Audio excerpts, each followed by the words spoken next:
var. Benim tedavilerime devam ediyor. İsteyeceğiz, ev sahibimiz bize bunu verdi, çıkarıyor bize evden. Kansa bize ev versin diye.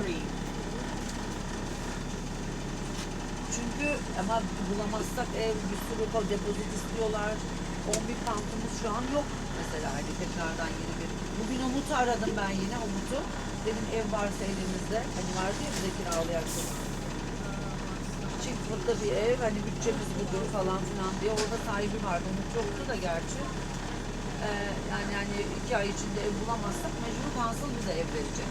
Onu şey oluyormuş, shelter'lara falan gidiyor. Yoksa sokakta kalamayız. Ama yaza kadar idare edebilirsen, dersen ki ben Özlem, bak çocuğumun sınavları var, bu taraftan ayrılamam ben.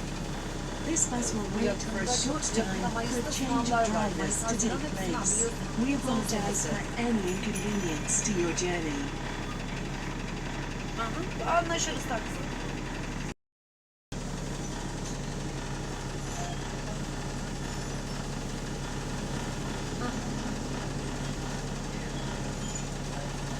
Okullar bitene kadar işte çocukların okuluna. Temmuz'da bitiyor. Temmuz'da.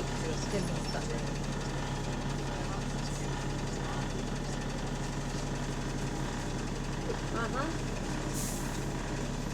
Evet. Tabii ki.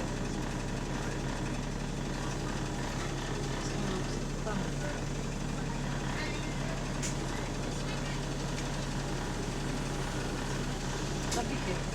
Tabii ki. Konuşuruz onları. Yarın daha detaylı konuşuruz. Şimdi ben Bisküvit'te Dört'teyim, ineceğim biraz sonra.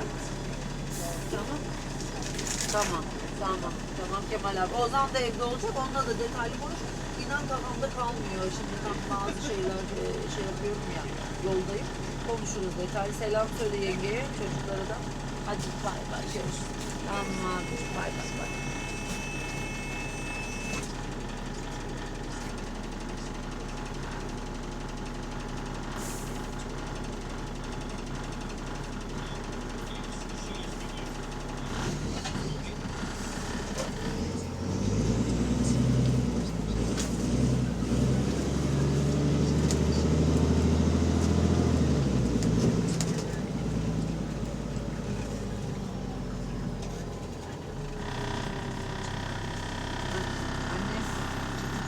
Anne ben şimdi Woodbury'deyim.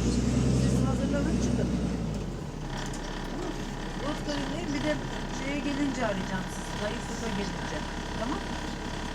Hadi bay bay.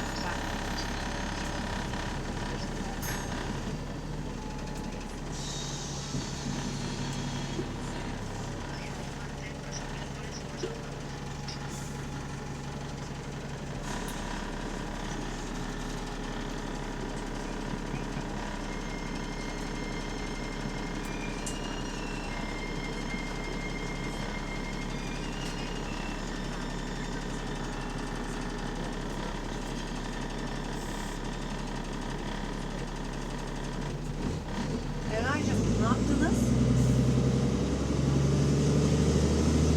Tamam. Ben basabilirim. Ben gidiyorum. Siz binersiniz. Ozan abi de evde. Biliyorsun. Altta gizli çalarsınız, açar kapıyı. Tamam hadi görüşürüz. Bye.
Round 44 to Edmonton Green.